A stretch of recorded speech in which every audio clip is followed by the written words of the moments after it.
chers fidèles.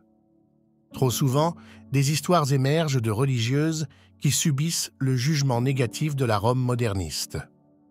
Ces moniales appartiennent presque toujours à des ordres traditionnels, fidèles aux charismes historiques de leur ordre, préservés à travers les siècles jusqu'au Concile Vatican II. Depuis, les religieuses ont été contraintes d'abandonner leurs coutumes traditionnelles, notamment en matière vestimentaire. Plutôt que de porter le costume religieux classique qui les distingue depuis des siècles, elles ont été encouragées à adopter des tailleurs-pantalons et d'autres vêtements modernes.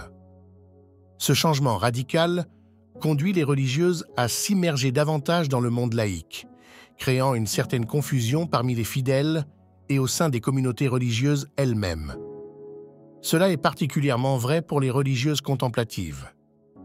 Pendant des décennies, Rome a fait preuve d'une sorte de mépris envers les religieuses contemplatives, mépris qui est devenu particulièrement évident sous le pontificat de François.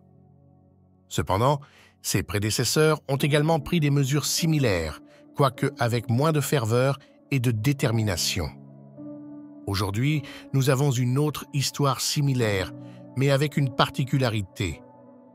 Il y a 1 an, à Aleteia Titrae, les Clarisses redonnent vie à un monastère abandonné du nord de l'Espagne. Le couvent, fermé il y a 19 ans faute de vocation, a été rouvert grâce aux Clarisses. Le site catholique d'Aleteia, l'un des plus fréquentés, a célébré à juste titre l'histoire d'un couvent ressuscité par des religieuses traditionnelles. 16 religieuses, comme vous le découvrirez, sont véritablement traditionnelles. La communauté est composée de 5 jeunes religieuses et d'une religieuse âgée de 95 ans, toutes originaires du monastère de Badó, dans la ville voisine de Burgos. L'histoire de ce monastère remonte à 1926. Des générations de moniales se succédèrent jusqu'en 2006, date à laquelle, avec seulement 9 moniales restantes, elles s'installèrent au monastère de Saint-Antonio de Victoria, fermant ainsi le couvent d'Orduna jusqu'en octobre 2020, date à laquelle arrivèrent les nouveaux membres de la communauté. Sœur Myriam, une des clarisses de la communauté, a déclaré à Aleteia « Nous avons trouvé le monastère en bon état. Un homme d'Orduna s'était occupé de le visiter en faisant un peu de nettoyage et en vérifiant les tuiles du toit. Il y avait des zones du monastère en assez bon état pour y vivre et d'autres où il y avait des choses à reconstruire. L'accueil de la population locale a été exceptionnel. C'est une ville avec un profond esprit religieux et une grande affection pour les religieuses de Santa Chiara, présentes là depuis 425 ans. Toute la communauté a offert son temps et son affection pour que cette communauté de Clarisses revienne et remplisse les cœurs de tous. Les religieuses ont fait revivre d'anciennes traditions locales liées au couvent, notamment la production de bonbons à vendre aux habitants, de spécialités culturelles très appréciées comme les beignets et autres délices. Des jeunes sont venus de centaines de kilomètres pour contribuer à la restauration du couvent. La petite communauté de religieuses montrait des signes de vitalité et les choses semblaient aller bien. 2 ans plus tard, le journal Bilbao Herald titrait le scandale de l'évêque excommunié et des Clarisses. Les religieuses se sont retrouvées, comme prévu, impliquées dans un conflit immobilier avec l'évêque et, bien sûr, avec Rome. Il s'est avéré que le couvent qu'ils occupaient était très précieux. Cette dispute a conduit les religieuses à rejeter leur évêque et à se ranger du côté d'un évêque de la ligne sédévacantiste de Tuc.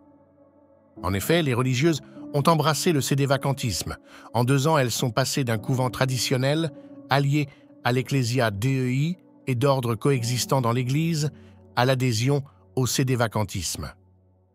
Le sédévacantisme est une position théologique au sein du catholicisme selon laquelle le pape actuel, et parfois même ses récents prédécesseurs, ne sont pas de véritables papes légitimes. Le terme sédévacantisme dérive du latin sed vacante, qui signifie littéralement siège vacant, en référence à la chaire de Saint-Pierre. Les sédévacantistes croient que le siège papal est vacant en raison des hérésies ou des déviations doctrinales des papes modernes, en particulier depuis le Concile Vatican II. Les sédévacantistes estiment que les changements introduits par le Concile Vatican II ont compromis la véritable foi catholique, conduisant l'Église vers une voie moderniste en contraste avec les enseignements traditionnels. Ils prétendent que les papes qui ont suivi le Concile, à commencer par le pape Jean XXIIIe et le pape Paul VI, ont promulgué des hérésies, perdant ainsi leur autorité légitime en tant que successeurs de Saint Pierre. Cette position conduit les sédévacantistes à rejeter l'autorité du pape actuel et des évêques en communion avec lui, créant souvent des communautés distinctes cherchant à préserver la pureté de la foi catholique traditionnelle. Cependant, le sédévacantisme n'est pas une position uniforme. Il existe différents courants et nuances au sein de ce mouvement.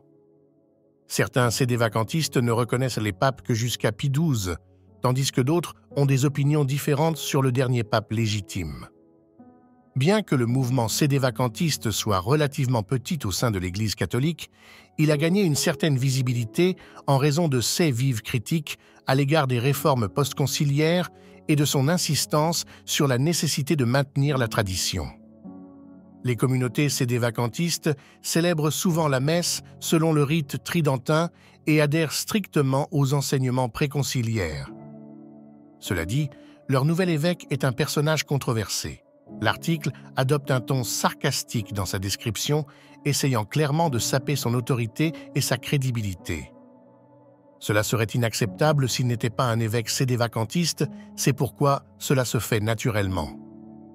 Toute hypothèse alternative sur l'état de l'Église et sa crise n'est jamais autorisée, et nous soutenons cette hypothèse par le fait que nous ne sommes pas des sédévacantistes, mais reconnaissons néanmoins la validité de leurs ordres sacrés.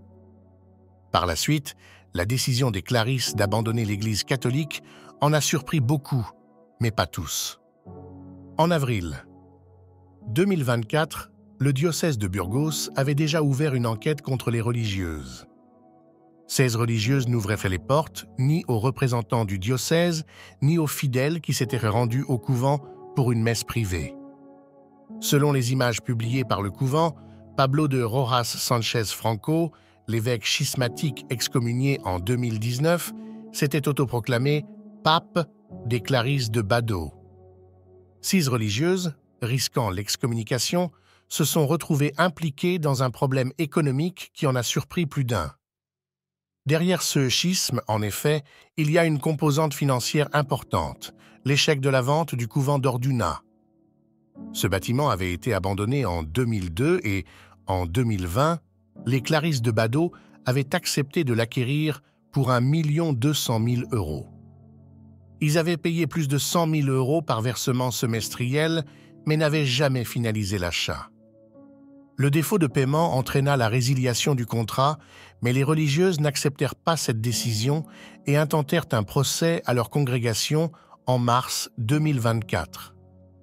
Sœur Isabelle a déclaré qu'elle avait un bienfaiteur disposé à acheter le monastère et à le revendre au monial de Badaud, financé par la vente d'un autre monastère à Ario. L'histoire des Clarisses de Badaud est emblématique des tensions entre tradition et autorité ecclésiastique moderne.